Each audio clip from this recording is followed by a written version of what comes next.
Hello students, welcome to my channel. तो आज की इस वीडियो में हम आपके बीए फर्स्ट सेमेस्टर एजुकेशन का यूनिट नंबर 8 पढ़ने वाले हैं।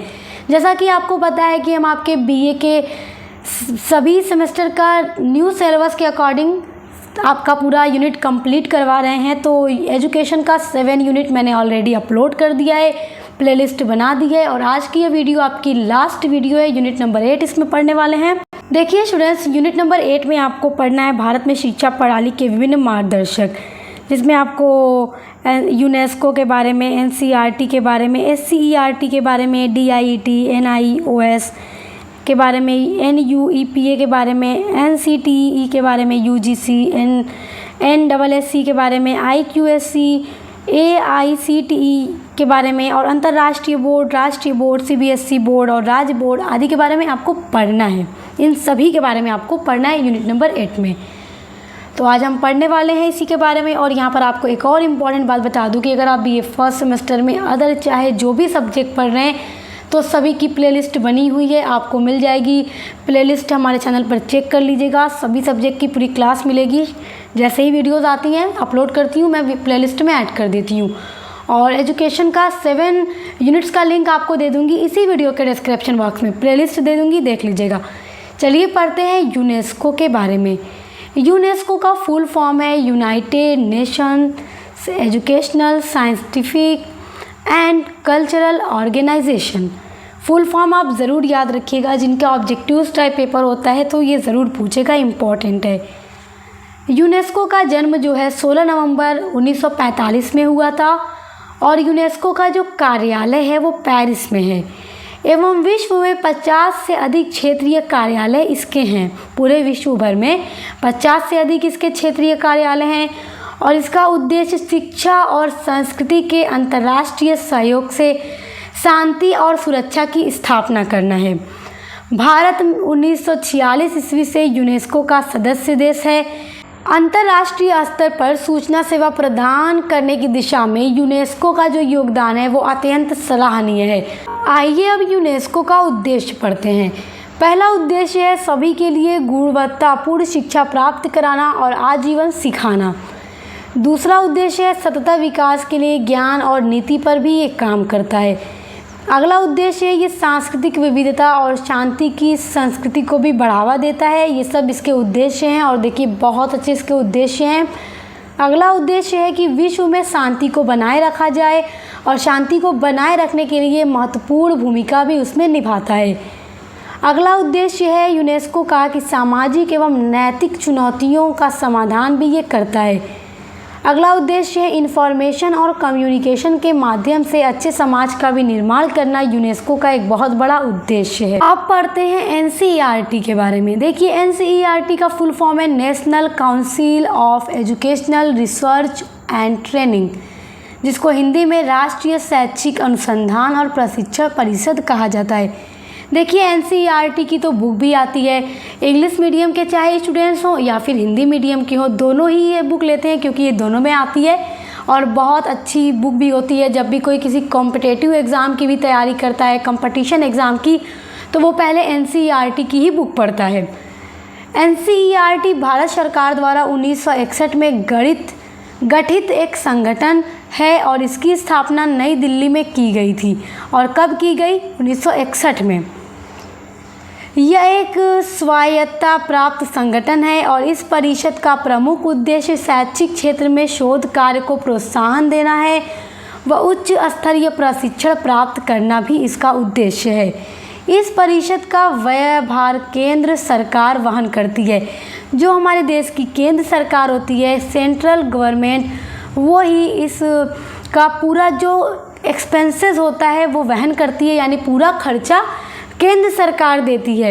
एनसीईआरटी पर ये जो भी उच्च स्तरीय प्रशिक्षण करना हो, जो भी काम करने हो, रिसर्च वगैरह करना हो, सब कुछ का खर्चा केंद्र सरकार ही देती है। अब देखते हैं एनसीईआरटी के कार्य। ये सब आप याद रखिएगा क्योंकि एग्जाम में क्वेश्चन ये ज़रूर बनेगा। यूनेस्को भी इम्पॉर्टेंट है, एनसीईआरटी भी इम्पॉर्टेंट है, एससीईआरटी भी इम्पॉर्टेंट है, तो इसलिए आप सभी को तैयार करके ही एग्ज़ाम में जाइएगा। यहाँ पे जिस तरह मैंने नोट्स बनाए हैं आप इनको स्क्रीनशॉट भी कर सकते हैं, यहाँ से आपको एग्ज़ाम में काफ़ी हेल्प मिलेगी। देखिए, एनसीईआरटी का पहला कार्य है शिक्षा के स्तर को ऊंचा उठाने के लिए शिक्षण प्रणाली, पाठ्यक्रम, तकनीकी शिक्षण योजना या शिक्षण अवधि के संदर्भ में किए गए शैक्षिक अनुसंधानों को ध्यान में रखते हुए राष्ट्रीय शिक्षा का प्रारूप भी ये निर्धारित करती है तथा सभी शिक्षण बिंदुओं पर विस्तार पूर्वक योजनाओं का निर्माण करती है। देखिए, एनसीईआरटी की जो बुक होती है आज के टाइम में हर कोई उसी को प्रीफर करता है पढ़ने के लिए, क्योंकि बहुत अच्छी होती है। दूसरा कार्य है राज्य एवं केंद्र में शिक्षा का समन्वय करती है। देखिए, अपनी सांस्कृतिक विविधता के कारण प्रसिद्ध भारतवर्ष में सामाजिक आवश्यकताओं एवं विविधताएं पाई जाती हैं। भारत एक कैसा देश है, यहाँ पे आपको विविधताएं बहुत अधिक देखने को मिलती हैं। इसीलिए सभी राज्यों में एक समान पाठ्यक्रम का कार्यान्वयन एवं शिक्षा विकास को सुनिश्चित करने के लिए केंद्र एवं राज्यों में समन्वय स्थापित करना भी इसका एक बहुत इम्पोर्टेंट कार्य होता है। इसका तीसरा कार्य है शैक्षिक अनुसंधान एवं नवाचार में सहायता करना, यानी कि नए नवाचार करना में भी ये काफ़ी हेल्प करता है। अगला है शिक्षा के माध्यम से शैक्षिक गतिविधियों द्वारा सामाजिक विकास करना भी एनसीईआरटी का एक बहुत अच्छा कार्य है। आप देखते हैं एससीईआरटी के बारे में। चलिए इसको भी पढ़ते हैं, क्योंकि एग्जाम के पॉइंट ऑफ व्यू से ये भी बहुत इंपॉर्टेंट टॉपिक है आपका। एससीईआरटी का फुल फॉर्म होता है state council of education research and training. NCERT में एन था, वहाँ पे नेशनल था, ओके, यहाँ पे स्टेट है। इसका हिंदी में होगा राज्य शैक्षिक अनुसंधान एवं प्रशिक्षण परिषद, हिंदी में ये कहते हैं इसको, इंग्लिश में state council of education research and training कहा जाता है। भारत सरकार की शैक्षिक नीति एवं सुझाव को दृष्टिगत रखते हुए उत्तर प्रदेश शासन द्वारा वर्ष 1981 में एससीईआरटी की स्थापना की गई है। परिषद की स्थापना का मूल जो उद्देश्य है वो है शैक्षिक शोध, प्रावधान, प्रकाशन एवं विस्तार कार्य, ये सब इसके उद्देश्य हैं।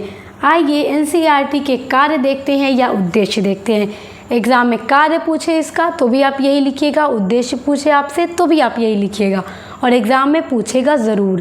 पहला है शिक्षा का विकास करने और उसके स्तर को ऊंचा उठाने के दृष्टि से क्रियात्मक अनुसंधान करना और अनुसंधानों का समन्वय करना और क्रियान्वय करना तथा उन्हें प्रोत्साहन देना एससीईआरटी का एक बहुत बड़ा कार्य या उद्देश्य है। दूसरा कार्य है पाठ्य पुस्तक या फिर शिक्षण सामग्री तथा अन्य उपयोगी साहित्य का निर्माण करना तथा प्रकाशन करना है।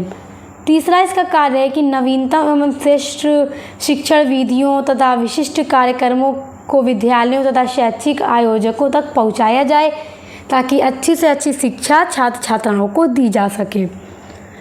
अगला इसका उद्देश्य है विद्यालयी शिक्षा के स्तर को उन्नत करने की दृष्टि से राज्य प्रशासन तथा अन्य अभिकरणों को परामर्श देना भी इसका कार्य। अभिकरणों का मतलब जो अलग अलग स्कूल कॉलेजेस हैं उनसे यहाँ पर तात्पर्य है, जिससे कि अच्छी से अच्छी शिक्षा दी जा सके बच्चों को। तो ये एससीईआरटी के कार्य हैं। तो आज के वीडियो में इतना ही, उम्मीद करती हूँ आप बहुत अच्छे से समझ गए होंगे।